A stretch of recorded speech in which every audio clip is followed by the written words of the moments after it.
নমস্কার বন্ধুরা, ফিয়ারফুল স্টেশনে আরও একবার আপনাদেরকে স্বাগত জানাই।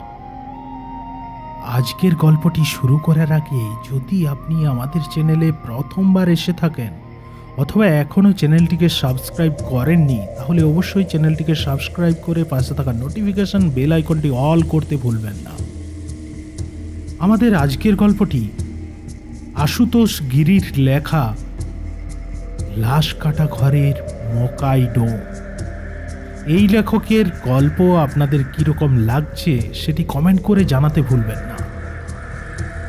আর পরবর্তী সপ্তাহ থেকে শুরু হচ্ছে এই লেখকের লেখা এক অনবদ্য গ্রাম বাংলার ভূতের গল্পর উপর লেখা বিধান দাদুর গল্পের ঠেক সিরিজের প্রথম গল্প আসছে আগামী মঙ্গলবার। তো শুনুন আজকের গল্পটি, আর আপনাদের মতামতটি জানিয়ে যান কমেন্ট বক্সে। শুরু হচ্ছে আশুতোষ গিরির লেখা লাশ কাটা ঘরের মকাই ডোম।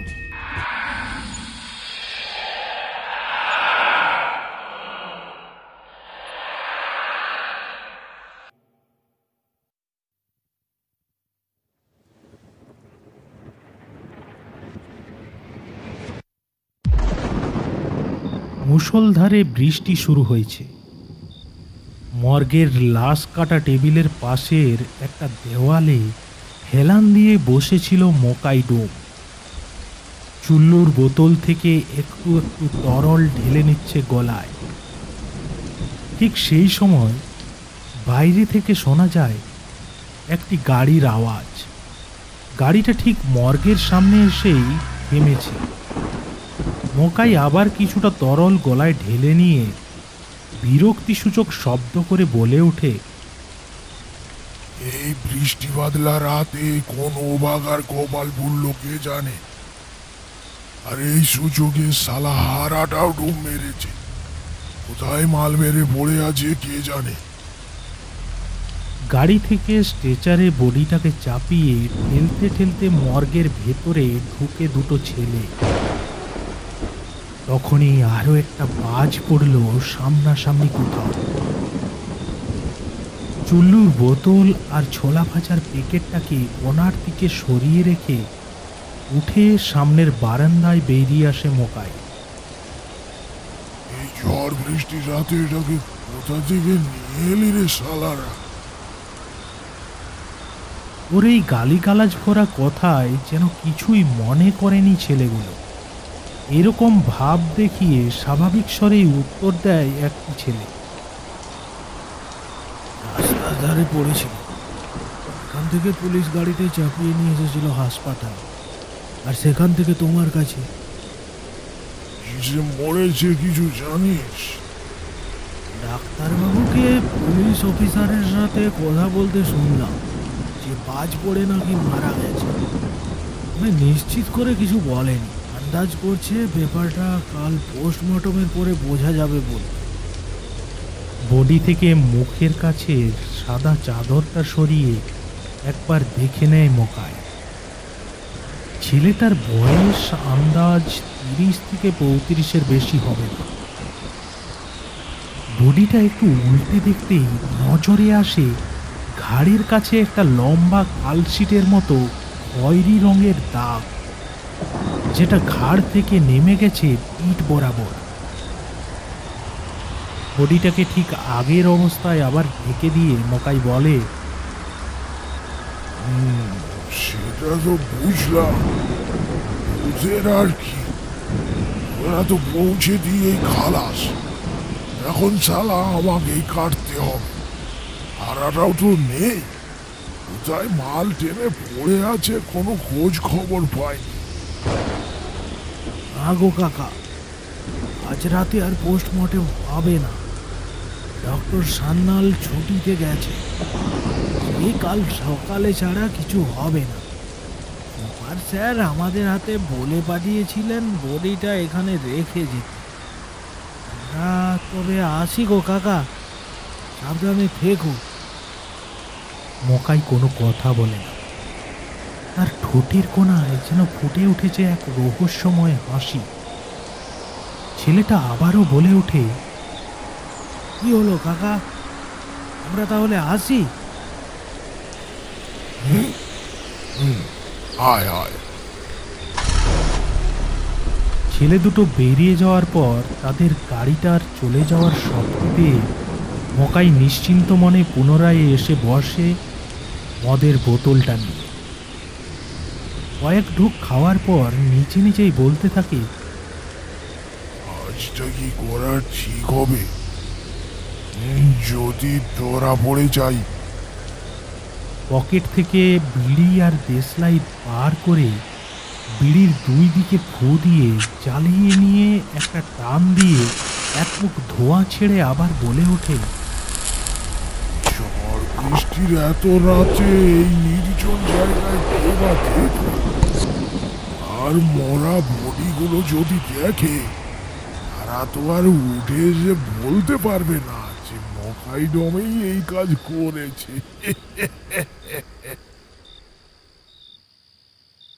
বৃষ্টিটা থেমে গেছে।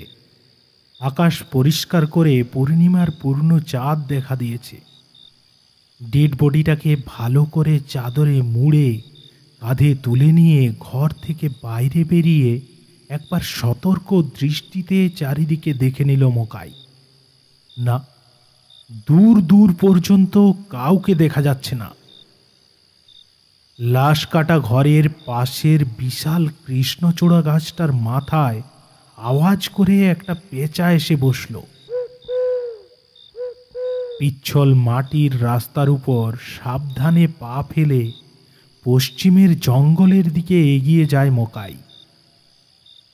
ভূতে তার ভয় নেই, ভয় শুধু কেউ দেখে ফেলাতে। চলতে চলতে মকাইয়ের হঠাৎ মনে হয় কাঁধের উপর যেন মরাটা নেই, সে শুধু একটা চাদরকে কাঁধে করে বয়ে নিয়ে চলেছে।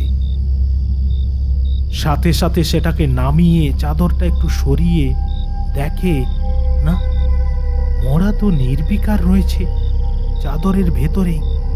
তাহলে ওটা হঠাৎ করে এত হালকা হয়ে গেল কি করে? এমনটা তো হওয়ার কথা নয়। সে আজ 25 বছর ধরে লাশ কাটা ঘরে লাশ কেটে চলেছে, ভূতের ভয় বা বিশ্বাস কোনোটাই তার নেই। সে পুনরায় মরাটাকে কাঁধে তুলে নিল। ওই না তো, এখন তো স্বাভাবিক ওজনেই রয়েছে। কি সব উল্টোপাল্টা ভাবছে সে। এতক্ষণের এই ঘটনাটা নিতান্তই মনের ভুল ভেবে এগিয়ে চলে সামনের দিকে। কংসাবতীর তীরবর্তী জঙ্গলের নিচের দিকটায় রয়েছে একটা ঘাট, গ্রামীণ শ্মশান ঘাট। নির্জন শ্মশান ঘাট হওয়ায় এখানে কিছু কাপালিকের ডেরা গড়ে উঠেছিল এক সময়। এখন যদিও সেসব কিছু নেই। চারিদিকে বালির উপর গণ্ডি কেটে সামনে একটি অগ্নিকুণ্ড জ্বালিয়ে বসে রয়েছেন কালো রঙের পোশাক পরিহিত একজন কাপালিক। চোখ বন্ধ করে বিড়বিড় করে মন্ত্র পড়তে পড়তে অগ্নিকুণ্ডের পাশে লাল রঙের আবির দিয়ে আঁকা একটা ত্রিভুজের ভেতরে রাখা সিঁদুর মাখানো একটি নরকপলের উপর ঢেলে দিচ্ছেন একটু একটু কারণ বাড়ি। আর ঠিক তার পিছনে যেন তাকে ঘিরে বসে রয়েছে কয়েকটি শৃগাল।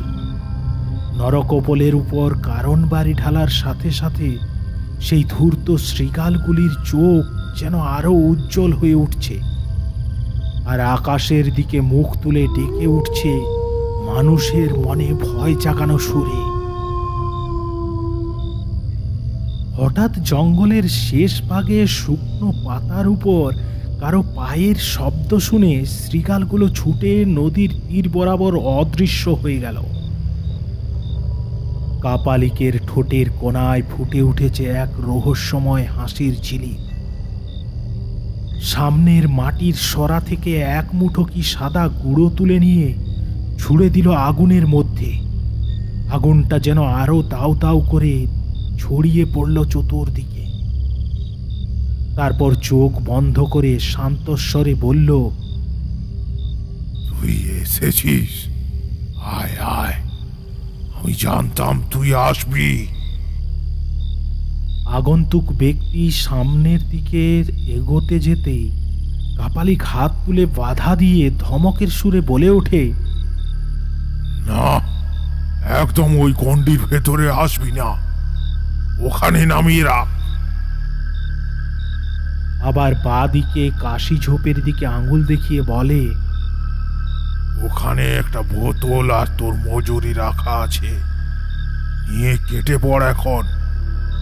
ভুল করেও আর 1 মিনিটও এই শ্মশানে থাকিস না, তাহলে মহা বিপদ হয়ে যাবে। যা, আর শোন, ঠিক ভোর 3টে বাজলে এসে নেটাকে নিয়ে যাস। মকাই বডিটাকে কাঁধ থেকে নামিয়ে কাপালিককে প্রণাম করে টাকা আর মদের বোতলটা তুলে নিয়ে ফিরে আসে। সকালে সবাই এসে দেখে গতকাল রাতে আসা বডিটা নেই। পুলিশ অফিসারের নজর রয়েছে মকাইয়ের দিকে। আজ কেমন যেন একটু গুটিসুটি মেরে রয়েছে, কোনো কথা বলছে না মকাই। পুলিশ অফিসার মকাইয়ের দিকে এগিয়ে জিজ্ঞাসা করে, বডিটা কোথায়? চুপ করে দাঁড়িয়ে থাকে মকাই, কোনো উত্তর দেয় না। পুলিশ অফিসার আবার বলে ওঠে, কি ভেবেছিলি বডিটা তুই রাতের অন্ধকারে চুপি চুপি কাপালিকের ডেরায় নিয়ে যাবি আর আমরা কেউ জানতে পারবো না? চল, আজ থানায় চল, উত্তম মধ্যম দিলেই গলা দিয়ে সব গলগল করে বেরিয়ে আসবে।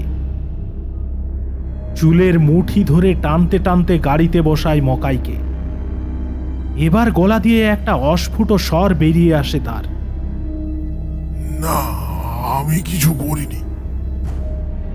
দর দর করে কানের পাশ দিয়ে ঘাম ঝরছে। হুড়মুড়িয়ে উঠে বসে সে। গলাটা একটু ভিজিয়ে নিয়ে আবার ঘড়ির দিকে তাকিয়ে দেখে রাত্রি 2:34। বসে থাকতে থাকতে কখন যেন ঝিমুনি এসে গিয়েছিল। সারাদিনের ক্লান্তি, তার উপর ওই মদিরা সেবন, তাতেই হয়তো চোখ লেগে এসেছিল। আর ঘুমের মধ্যেই ওই সব স্বপ্ন দেখেছে সে।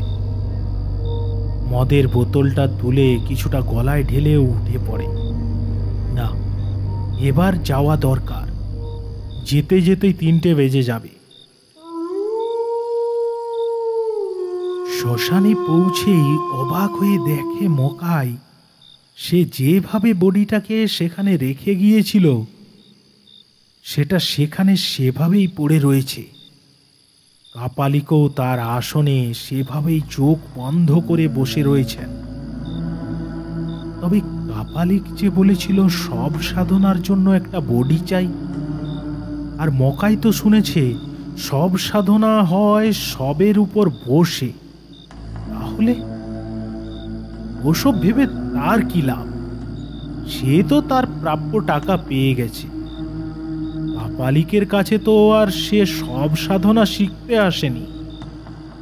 আর মতলব টাকা নিয়ে উপরি পাওনা হিসেবে একটা বোতলও পাওয়া গেছে। কিরে, কি ভাবছিস? মকাই ফিরে তাকায়। কাপালিক তার দিকে এক দৃষ্টে তাকিয়ে রয়েছে। চোখ তো নয়, যেন জ্বলন্ত দুটো কয়লার টুকরো। আমতা আমতা করে বলে, কই না, কিছু না তো। তাহলে আর দেরি করিস না, যা, ওটা নিয়ে যা। প্রণাম করে বডিটা কাঁধে তুলে নিয়ে ফেরার পথ ধরে মকাই। জঙ্গলের ভেতর সে অদৃশ্য হলে কাপালিক উঠে দাঁড়ায় আসন ছেড়ে। আকাশের দিকে মুখ আর দুটো হাত তুলে হেসে ওঠে প্রচন্ড জোরে। আমার কাজ শেষ, এবার আমি মরলেও শান্তি পাবো। কিন্তু তুই কি সঙ্গে করে নিয়ে যাচ্ছিস তা তুই নিজেও জানিস না মকাই। এটাই হবে তোর চরম শাস্তি।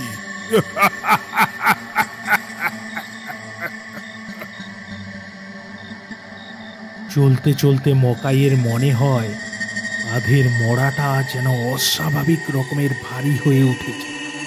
ধুর, কি যে হচ্ছে, মনে হয় নেশাটা লেগে গেছে। দ্রুত পা চালিয়ে এসে এদিক ওদিক ভালো করে তাকিয়ে লাশ কাটা ঘরের মধ্যে ঢুকে বডিটাকে টেবিলের ওপর শুইয়ে আবার একটু মদ ঢেলে নেয় গলায়।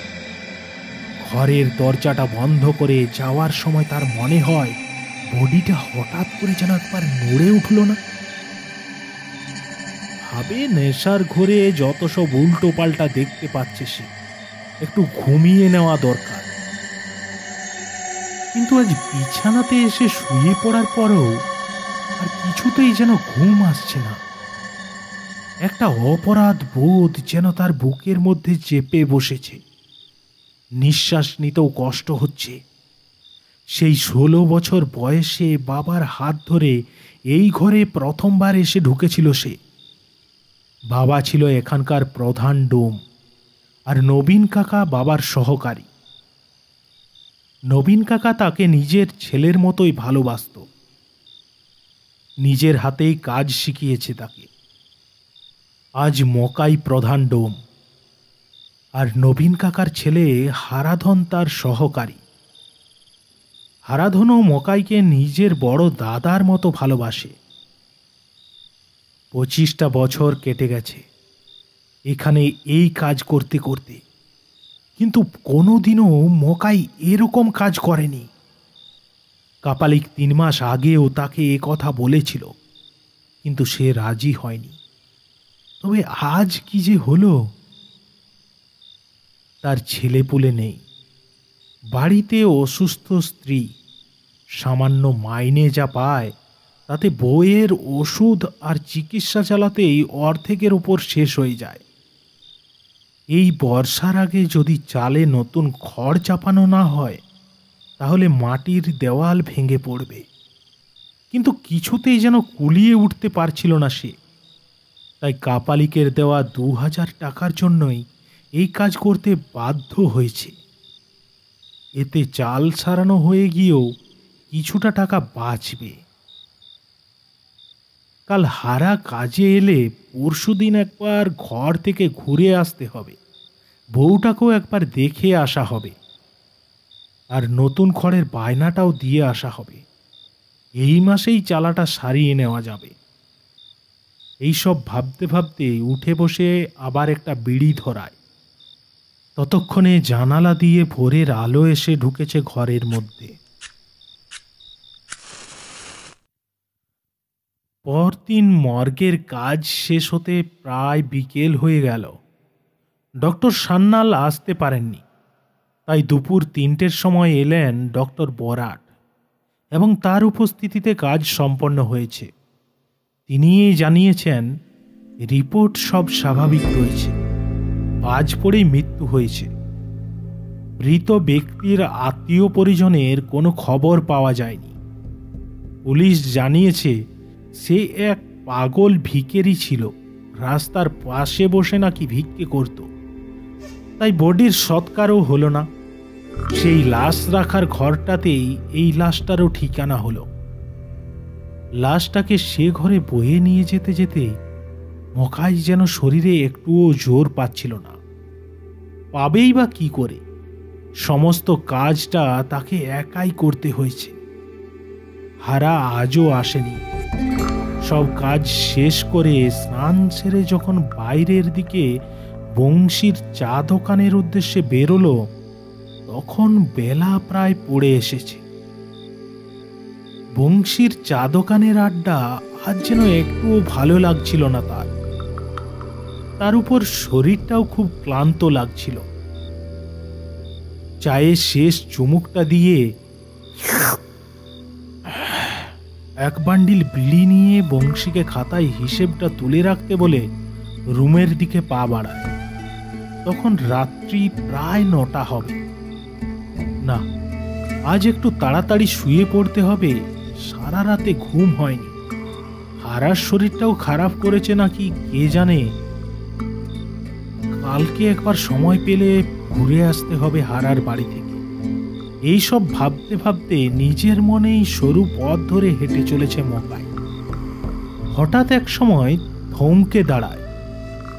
আর মনে হলো তার পিছন পিছন কে যেন ঠিক তাকে অনুসরণ করে হেঁটে চলেছে। মনে হওয়ার সঙ্গে সঙ্গে মকাই পিছনে ফিরে তাকায়। ওই কেউ নেই তো। দূর শালা, কাল থেকে কি যে হচ্ছে আমার সঙ্গে কে জানে। যত সব উল্টো পাল্টা চিন্তা ঘুরঘুর করছে মাথার মধ্যে। একবার লাশ কাটা ঘরেই যাই, ওখানে কালকের খাবালিকের দেওয়া বোতলটার অর্ধেকটা মাল আছে না, ওটাকে শেষ করে এসে শুয়ে পড়ব। লাশ কাটা ঘরের দরজাটা খুলে ভেতরে ঢুকেই মকাই দেখে ঘরটা এত অন্ধকার কেন। তার তো পরিষ্কার মনে আছে, যখন দরজা বন্ধ করে তখন সে সবকটা লাইট জ্বেলে রেখেছিল। অন্ধকারে সুইচ বোর্ডের কাছে গিয়ে লাইটটা জ্বালানোর সাথে সাথে মনে হলো ওর সামনে যেন কেউ ছিল। লাইটটা জ্বালানোর সাথে সাথে সে সরে পড়ল। আর থাকতে না পেরে সে বোতলটা বার করে বসে পড়ে গলায় ঢেলে নিল রুদ্ধশ্বাসে সেই ঝাঁঝালো তরল পদার্থটা। শেষ করে একটা বিড়ি ধরিয়ে টলমলো পায়ে উঠে দাঁড়িয়ে সেই লাশ রাখা ঘরটার দিকে লক্ষ্য করে হুঙ্কার দিয়ে ওঠে। কোন শালা রে, আমাকে ভয় দেখাতে এসেছিস? জানিস আমি কে? আমি মকাই জো। আরো একবার কেটে সেলাই করে দেব। আমাকে ভয় দেখাতে এসেছে এই মকাইকে? আয় না, এই সাহস থাকে তো সামনে আয়, বেরিয়ে আয় বলছি। মকাই তোদের ভয় করে না, তোরাই মকাইকে ভয় করিস। না হলে এতক্ষণে আমার সামনে এসে দাঁড়াতিস। ঠিক সেই সময়ে বাইরে বারান্দাতে কেউ এসে দাঁড়ালো। পায়ের শব্দ পেয়ে মকাই চমকে ওঠে। আজ নেশাটা একটু বেশি হয়ে গেছে, তাই তখন থেকে ভুলভাল বকে চলেছে। টলতে টলতে বাইরে বেরিয়ে এসে দেখে একটা ছেলে সেখানে দাঁড়িয়ে রয়েছে। গায়ের রং এতটাই কালো যেন সমস্ত অন্ধকারকে চাদর করে জড়িয়ে নিয়ে এসেছে সঙ্গে করে। এক মাথা ঝাঁকড়া চুল, চোখগুলো অতীব উজ্জ্বল, আর কাঁধে ঝুলছে একটা ঝোলা ব্যাগ। কে রে শালা তুই? এখানে কি করছিস? আমি রমেন। মকাই ডমকে কোথায় পাই বলতে পারো? ছেলেটিকে আপাদ মস্তক ভালো করে দেখে নিয়ে মকাই বলে, আমি মকাই জো। কেন, কি দরকার? আচ্ছা মামা। কথা শেষ করতে না দিয়েই মকাই ধমকের সুরে বলে ওঠে, তোর মামা রে?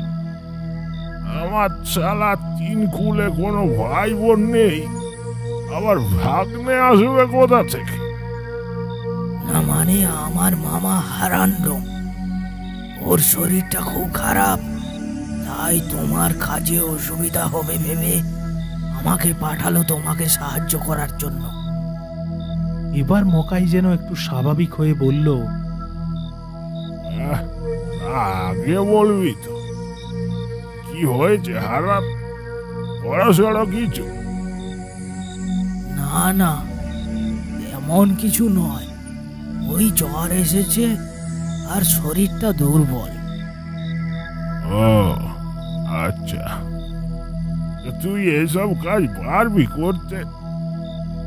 দেখে তো মনে হচ্ছে তোর বয়স 20-22-এর বেশি নয়। কাজ জানিস কিছু? হ্যাঁ, সব পারবো। আমার বাবাও ওই কাজ করে, আমিও বাবার সঙ্গে যাই, তাই সব কাজ আমার জানা। আমাকে দেখতে এসেছিলাম, এসে দেখি শরীর খারাপ, আর তারপর মামা এখানে পাঠালো কয়েকদিনের জন্য। বেশ বেশ, তোর বাড়ি কোথায়? নরকে। কথাটা শুনেই মকাই চমকে উঠে। কেমন যেন ঘেঁষ ঘেঁষে শোনা গেল ছেলেটার গলাটা। এটা কি বলছে সে? ছেলেটা পরিস্থিতিটাকে স্বাভাবিক করার জন্য হেসে উঠে বলল, কি গো, ভয় পেলে নাকি মামা? আরে আমাদের গ্রামের নাম নরকোত্তমপুর, অনেকে ছোট করে নরক বলেও ডাকে।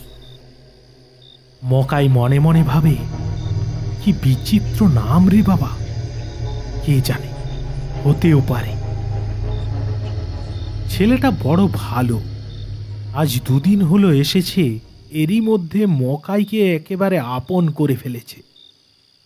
আর কাজেও খুব পটু, চোখের নিমেষে সমস্ত কাজ যেন সেরে ফেলতে পারে। শুধু মর্গে মকাইকে সাহায্য নয়, ঘরে রান্না পরিষ্কার করা সমস্ত কিছু একা হাতে করে। মকাইয়ের কেমন যেন মায়া পড়ে গেছে ছেলেটার উপর। ওর নিজের একটা ছেলে থাকলে আজ হয়তো এর বয়সেরই হতো। রুমে ঢুকেই দেখে রমেন স্টোভ জেলে মাংস রান্না করছে। তুই রান্নাটা কর, আমি একটা বোতল নিয়ে এখনই আসছি। মকাইকে অবাক করে দিয়ে ছেলেটা ব্যাগ থেকে একটা ইংলিশ মদের বোতল বার করে মকাইয়ের হাতে ধরিয়ে দিয়ে বলে, এই নাও, আর কষ্ট করে তোমাকে এত রাতে বাইরে যেতে হবে না। তুমি বসো, আমি এক বাটি কষা মাংস তুলে দিচ্ছি। বাটি থেকে এক টুকরো মাংস তুলে মুখের মধ্যে চালান করতেই কেমন যেন একটা লাগে। থুথু করে সেটাকে বাইরে ফেলে দিয়ে চিৎকার করে ওঠে মকাই। এটা কিসের মাংস রেঁধেছিস? বাজারে গিয়েছিলাম, ফেরার পথে উপর মোড়ে দেখলাম ভেড়া কাটছে। আমার কাছে শুনেছি তুমি পছন্দ করো, তাই নিয়ে এলাম। কেন মামা, রান্নাটা ভালো হয়নি বুঝি? কিছু একটা ভেবে প্রসঙ্গ পাল্টে দিয়ে মকাই বলে, আরে না না, ঠিক আছে, তুইও খেয়ে নে, আমারও চারটি ভাত দিয়ে দে, বড় ক্লান্ত লাগছে রে, খেয়ে শুয়ে পড়ি। মাঝরাতে ঘরের মধ্যে খুটখাট শব্দে ঘুমটা আলগা হয়ে আসে। ঘুমের ঘোরের মধ্যে ভাবে বড় ইঁদুরের উৎপাত হয়েছে, কাল সকালে বিষ নিয়ে এসে দিতে হবে। তারপর চিত হয়ে শুতেই হঠাৎ সিলিংয়ের দিকে চোখ যেতেই চমকে ওঠে। ওটা কি? একটা লোমশ বিশালাকার প্রাণী যেন চিপকে রয়েছে সিলিংয়ের গায়ে। চোখের পলক পড়ার সাথে সাথে সেখান থেকে নেমে এসে চেপে বসেছে তার বুকের উপর। তারপর লোমশ দুটো বিশালাকার হাত দিয়ে তার গলাটাকে যেন শক্ত করে চেপে ধরল।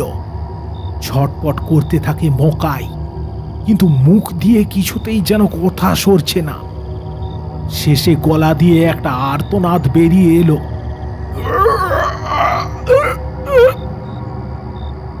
সাথে সাথে রমেনের গলার স্বর ভেসে আসতেই উঠে বসে সে।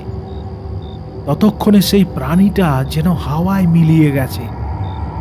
সে রমেনকে শুয়ে পড়তে বলে নিজে বিছানায় বসে বসে ভাবে, আজ তো ইংলিশ মদ খেয়েছে, তাই হয়তো নেশাটা জোরালো হয়ে গেছে, আর তার ফলে এইসব ভুলভাল জিনিস দেখছে। মর্গে ঢুকে লাশ রাখা ঘরটার পাশ দিয়ে পেরোতে গিয়ে কেমন একটা বিশ্রী পচা ঝাঁঝালো গন্ধ নাকে এসে লাগলো মকাইয়ের। সেই দরজাটা খুলে দেখবো ভেবে সেই দিকে এগোতে যাবে, এমন সময় সেখান থেকে রমেন দরজা খুলে বেরিয়ে আসে। তাকে দেখে অবাক হয়ে মকাই জিজ্ঞাসা করে, এ কি রে, তুই কি করছিলি ওখানে? রমেন কেমন যেন অপ্রস্তুত হয়ে পড়ে, আমতা আমতা করে বলে, না, মানে খুব পচা গন্ধ আসছিল, তাই এদিকটায় দেখতে গিয়েছিলাম।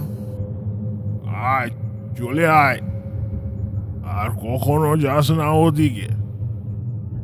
আচ্ছা মামা, তুমি তো বাড়ি যাবো করছিলে, আজ ঘুরে এসো না, রাতটা থেকে কাল সকালে চলে এসো। আর এখন তো তেমন কাজের চাপও নেই। মকাই ভাবে কথাটা মন্দ বলেনি রমেন, একবার ঘুরে আসলেও হয়। কিন্তু পরক্ষণেই চমকে ওঠে, সে যে ঘর যাবে ভাবছিল সেটা রমেন জানলো কিভাবে? তাকে প্রশ্ন করতে সে জানালো, আরে কাল রাতেই তো তুমি মদ খেতে খেতে বললে না বাড়ি যাওয়ার কথা।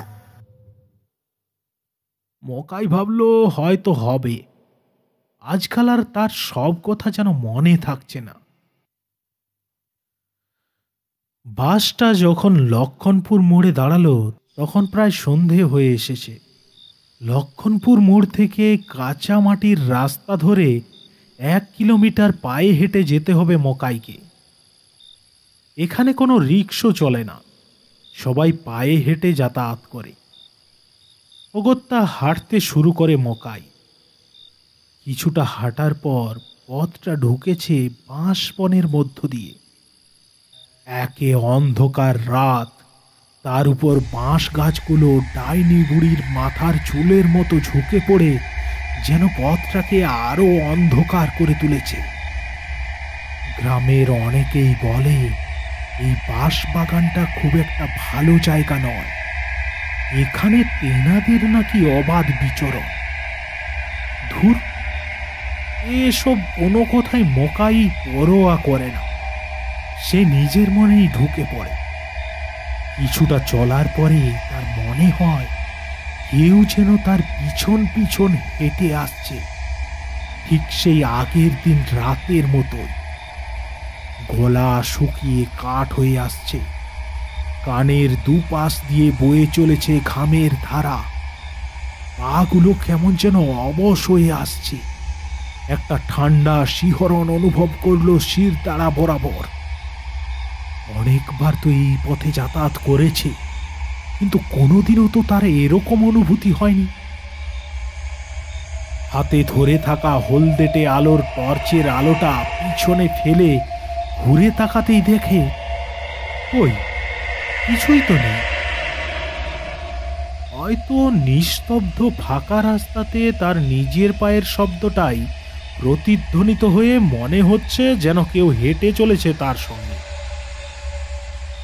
আরো কিছুটা চলার পর সেই শব্দটা আর শোনা যায়নি, কিন্তু তার পরিবর্তে শুরু হয়েছে এক নতুন উপদ্রব।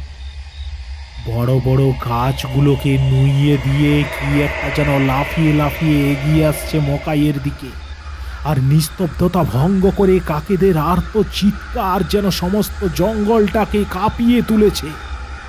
একটা পেঁচা চিৎকার করতে করতে মাথার উপর দিয়ে উড়ে চলে গেল। এমন এক অপার্থিব পরিবেশের সৃষ্টি হয়েছে, অতি সাহসী মানুষেরও সেখানে এক মুহূর্ত দাঁড়িয়ে থাকতে সাহস হবে না। ইষ্ট নাম জপ করতে করতে দৌড় লাগায় ঘরের দিকে। জঙ্গলের রাস্তাটা পার হয়ে যেতেই সব আবার আগের মতোই স্বাভাবিক হয়ে আসে।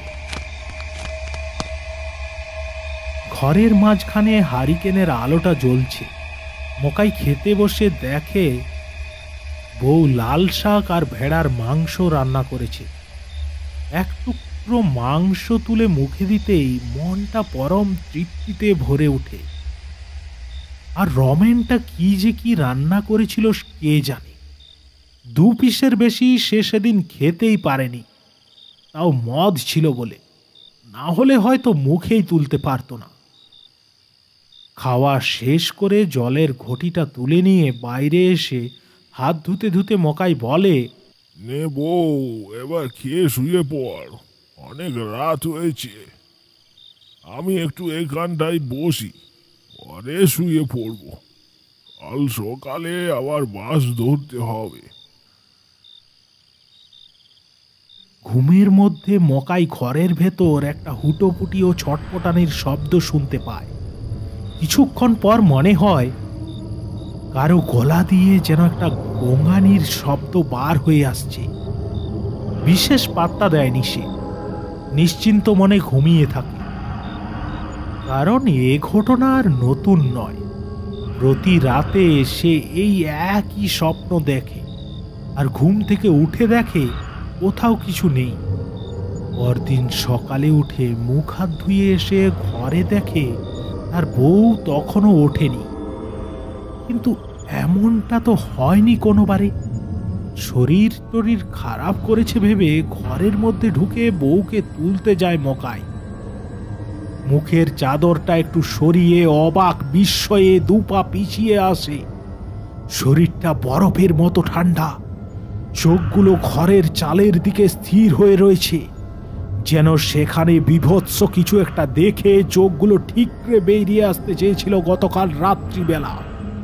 মকাই হাউমাউ করে কেঁদে ওঠে। তাহলে গতকাল রাতের ঘটনাটা স্বপ্ন নয়, বাস্তবেই ঘটে গেছে। কেন সে একবার উঠে দেখল না? বইয়ের মৃত্যুর জন্য সে বারবার নিজেকে দায়ী করতে লাগল। 3 দিন পর সমস্ত কাজ মিটিয়ে বিকেল নাগাদ ফিরে এসে কাঁধ থেকে ঝোলা ব্যাগটা ধোপাস করে মেঝেতে ফেলে দিয়েই মকাই দৌড় লাগায় শ্মশানের উদ্দেশ্যে, সেই কাপালিকের খোঁজে। সে ভেবেছিল সেই 2000 টাকাটা কাপালিককে ফিরিয়ে দিয়ে আসবে। ওই পাপের টাকা আর তার কোনো প্রয়োজন নেই। কিন্তু শ্মশানে পৌঁছেই ভীষণ অবাক হয়ে যায়। কোথাও কাপালিকের দেখা মেলেনি। এমনকি যে কুড়ে ঘরটাতে কাপালিক থাকতো তারও কোনো অস্তিত্ব নেই। আর 1 মিনিটও সে সেখানে দাঁড়িয়ে থাকতে পারে না। অসহ্য যন্ত্রণায় যেন মাথার সমস্ত শিরা উপশিরা ছিঁড়ে যেতে চাইছে। এতদিন ধরে তার সঙ্গে তাহলে কি সব ঘটে চলেছে? ছুটে এসে লাশ কাটা ঘরটায় ঢুকে চোলাই মদের বোতল থেকে গলার মধ্যে কিছুটা মদ ঢেলে নেয়। হঠাৎ করে মনে হলো যেন একটা কালো ছায়া সেই লাশ রাখা ঘরটা থেকে বেরিয়ে বাইরের দিকে চলে গেল নিমেষের মধ্যে। আজ অতি সাহসী মকাই ডোমেরও ভয়ে পা দুটো টলমল করে উঠল। সে যেন কিছুতেই আর আজ এখানে বসে থাকতে পারছে না। তাড়াতাড়ি বেরিয়ে দরজা বন্ধ করে নিজের রুমে গিয়ে ভেতর থেকে ভালো করে দরজায় খিল আটকে বালিশে মুখ গুজে শুয়ে পড়ে। সব ঘটনার আকস্মিকতায় রমেনের কথা বেমালুম ভুলে গেছে সে। আসার পর থেকে একবারের জন্য তাকে দেখা যায়নি। নেশার ঘোরে শুয়ে থাকতে থাকতে একসময় চোখ লেগে যায়। সকালে অনেক দেরি করে ঘুম ভাঙে মকাইয়ের। মাথাটা কেমন ভার লাগছে, শরীরে একটুও জোর নেই। উঠে দাঁড়াতে গেলেই মনে হয় এক্ষুনি পড়ে যাবে। কাল রাতে নেশাটা একটু বেশি হয়ে গিয়েছিল ভেবে কোনো রকমে উঠে মর্গের দরজা খুলে ভেতরে ঢুকে সামনের দেওয়ালে লাগানো বড় আয়নাটায় নিজের প্রতিচ্ছবি দেখে চমকে উঠে মকাই। এ কাকে দেখছে সে? এক রাতের মধ্যে তার চেহারার মধ্যে কি পরিবর্তন হয়ে গেছে! মনে হচ্ছে যেন শরীরে একটুও মাংস অবশিষ্ট নেই। শুধু কঙ্কালের খাঁচার উপর চাদর জড়িয়ে রাখার মতো ঢল ঢলে চামড়া ঝুলছে। চোখ দুটো অনেক ভেতরে ঢুকে গেছে। টলমল করছে শরীরটা, যেন নিঃশ্বাস নিতে কষ্ট হচ্ছে। টলমলে পায়ে রুমের মধ্যে এসে আরো কিছুটা মদ গলায় ঢেলে নিয়ে শুয়ে পড়ে বিছানায়। রমেনের কথা মনে পড়তেই সে ভাবে হয়তো সে বাড়ি চলে গেছে। ঘুম ভাঙল সন্ধেবেলা আরো একটা ডাকে। মকাইদা, এ কি শরীরের অবস্থা করেছিস তুই? আর বৌদির ওরকম ভাবে কি হয়েছিল? একটা খবরও দিলি না? হারার হাত দুটো ধরে হাউমাউ করে কেঁদে ওঠে মকাই। তুই এসেছিস হারা, সব শেষ হয়ে গেল রে হারা, সব শেষ হয়ে গেল। অনেক কথাবার্তার পর হারা বলে, আচ্ছা মকাইদা, এই কদিনে আমি আসতে পারিনি বলে তোকে একা হাতে সবটা সামলাতে হয়েছে। এখন তুই বিশ্রাম করবি শুধু। আমি যা কাজ সব সামলে নেব, তোর কোনো চিন্তা নেই। একা কেন রে? তুই যে রমেনকে পাঠিয়েছিলি, সে অনেক কাজ করে দিত। বড় ভালো ছেলে রে। হারা অবাক বিস্ময়ে মকাইয়ের দিকে তাকিয়ে থাকে, তারপর বলে, আমি কাকে পাঠিয়েছিলাম রে? কেন, তোর ভাগ্নে রমেনকে। সে এসে বললো তোর নাকি শরীর খারাপ, কদিন আসতে পারবি না বলে তাকে পাঠিয়েছিস আমাকে সাহায্য করার জন্য। ওর মাথা খারাপ হয়ে গেছে মোকাইদা, না হলে কদিন ব্যাপক নেশা করেছিস তুই। কি যাতা ভুগছিস? আমার কোনো ভাগ্নে নেই, তা তোর কাছে আমি পাঠাবো কি করে? তাহলে আমি এতদিন ধরে। কথাটা শেষ হওয়ার আগেই কেউ দরজার বাইরে থেকে ডাক দেয় মকাইকে। হারা গিয়ে দেখে দেবেন এসেছে মকাইয়ের খোঁজে। বলে গেল কালীতলাতে অদ্বৈত ঠাকুর এসেছে, তাই তিনি মকাইকে একবার ডেকে পাঠালেন। মর্গের পিছনের দিকে একটি কালীতলা রয়েছে। প্রতি বছর চৈত্র মাসের অমাবস্যাতে কালী পুজো হয়, আর এই পুজোর ভার হাসপাতাল কর্তৃপক্ষের, বিশেষ করে মর্গে। সেখানে পুজো করতে আসেন অদ্বৈত ঠাকুর। বছরের এই 3টে দিনেই মাত্র এখানে আসেন, আর তিনি আসা মানে মকাইকে তার চাই। মকাইও এটুলির মতো লেগে থাকে তার সঙ্গে সারাটা দিন। একজন যোগী সিদ্ধ পুরুষ এই অদ্বৈত ঠাকুর। হ্যাঁ, আজ তার কথা নয়, অন্য একদিন বলা যাবে। হারা ফিরে এসে মকাইকে বলে, যা, চোখে মুখে জল দিয়ে একবার কালীতলা থেকে ঘুরে আয়। অদ্বৈত ঠাকুর এসেছেন, তোকে ডাকছেন। আমি রান্নাটা বসাই। একটা পিলারে হেলান দিয়ে গঞ্জিকা সেবনে মগ্ন ছিলেন অদ্বৈত ঠাকুর। হঠাৎ করে মকাইকে দেখে চমকে উঠলেন। তার পিছনে কেমন যেন একটা বিকট অন্ধকার ছায়া মকাইকে আচ্ছন্ন করে রেখেছে। কি ওটা? তিনি চোখ বন্ধ করে বিড়বিড় করে কি সব যেন বলতে লাগলেন। তারপর চোখ খুলে দেখলেন, না, সেই ছায়া আর নেই। ছায়ার ব্যাপারটা মকাইয়ের কাছ থেকে এড়িয়ে গেলেন তিনি। এ কি রে মকাই, এ কি চেহারা করেছিস তুই? মকাই কোনো কথা না বলে সোজা অদ্বৈত ঠাকুরের পায়ের উপর পড়ে কাঁদতে থাকে। আমাকে বাঁচান ঠাকুর, আমাকে বাঁচান। আরে ওঠে বস, কি হয়েছে বল শান্ত হয়ে। আমি এসে গেছি মানে তোর কোনো ভয় নেই। তবে কি হয়েছে আমাকে সব কিছু খুলে বল, কিছু বাদ দিবি না। মকাই সমস্তটাই তাকে খুলে বলে। সেই রাতে বডি আসা, কাপালিকের কাছে যাওয়া, আর তারপর তার বইয়ের মৃত্যু। অদ্বৈত ঠাকুর একটা দীর্ঘশ্বাস ফেলে ঝোলা থেকে একটা সুতো বের করে মকাইয়ের ডান হাতের কবজিতে বেঁধে দিয়ে বলেন, এটা খুলবি না কিছুতেই। যা, তুই ঘরে যা, বিশ্রাম কর। আমি আজ রাতটা শ্মশানে থাকবো। কাল সকালে এখানে এসে আমার জন্য অপেক্ষা করিস। দেখছি কি করতে পারি। তুই যা এখন। পরের দিন সকালে অদ্বৈত ঠাকুর মকাইকে কলকে সাজতে বলে পর জিজ্ঞাসা করেন, আচ্ছা মকাই, ওর কোনো শত্রু বা জীবনে কোনো অন্যায় কাজ করেছিস? মকাই মাথা নেড়ে বলে, না বাবা, একটাই ভুল কাজ করে ফেলেছিলাম টাকার লোভে, ওই কাপালিককে মরাটা দিয়ে। না, আরো একটা ভুল কাজ করেছি। আজ থেকে 12 বছর আগে ঠিক এইবারের মতো একটা ঝড় বৃষ্টির রাতে। তবে সেটা তোর কেন তো করা ভুল নয়। নিজের অজান্তে এই সেদিন পোস্টমর্টেমে করতে গিয়ে একটা প্রমাণ লোপাট করে ফেলেছি। অনেক সময় মানুষের অজানা ভুলে জীবনে ঘনিয়ে আসে ঘোর বিপদ, আর তোর সঙ্গেও। আর যার পোস্টমর্টেম হয়েছিল সেদিন, সে ছিল ওই কাপালিকের ভাই।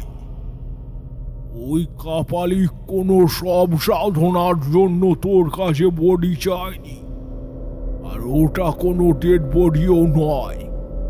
কি করেছে তা তোকে বললেও তুই বুঝবি না। কিন্তু ঠাকুর, আমি যে নিজের হাতে কেটে সেলাই করেছি। সব ওই মায়া রে, মায়া।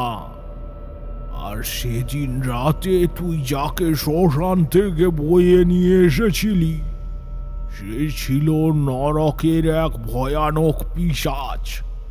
সে শুধু লাশের মধ্যে বাসা বেঁধে থাকে, প্রয়োজনে নিজে অন্য রূপও ধারণ করতে পারে।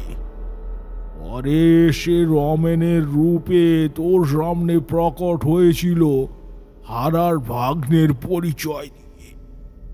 আর সেদিন তার হাতে কি মাংস রান্না খেয়েছিলি তুই? ভেড়ার মাংস?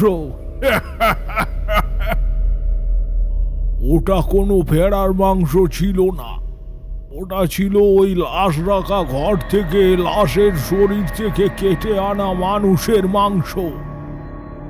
মকাইয়ের শির তাড়া দিয়ে একটা হিমশীতল স্রোত নেমে যায় নিচের দিকে। মনে পড়ে যায় ছেলেটা বলেছিল তার বাড়ি নরকে। আর নয়, অনেক হয়েছে। তোর কৃতকর্মের শাস্তি তুই পেয়েছিস। তোর বউটাকে ওই মেরেছে। যেদিন বাড়ি যাস, ওই রমেন রূপী পিশাচটাও তোর সঙ্গে সঙ্গে তোর বাড়ি পর্যন্ত গিয়েছিল, কিন্তু তুই বুঝতে পারিসনি। ওর বউকে মাঝরাতে গলা টিপে শেষ করে দিয়েছিল। তারপর তোর শরীর থেকে ধীরে ধীরে শুষে নিচ্ছিল সমস্ত ঊর্জা শক্তি। ভাগ্যিস দুদিন আগে এসে পড়েছি। বলতে গেলে মায়েই আমাকে এখানে নিয়ে এসেছেন, না হলে তোকে আর বাঁচাতে পারতাম না রে মকাই। শোন, ওটাকে মেরে ফেলতে হবে, না হলে সর্বনাশ হয়ে যাবে। কিন্তু বাবা, ওকে পাবো কোথায়? আমি আসার পর থেকেই রমেন নিরুদ্দেশ আছে।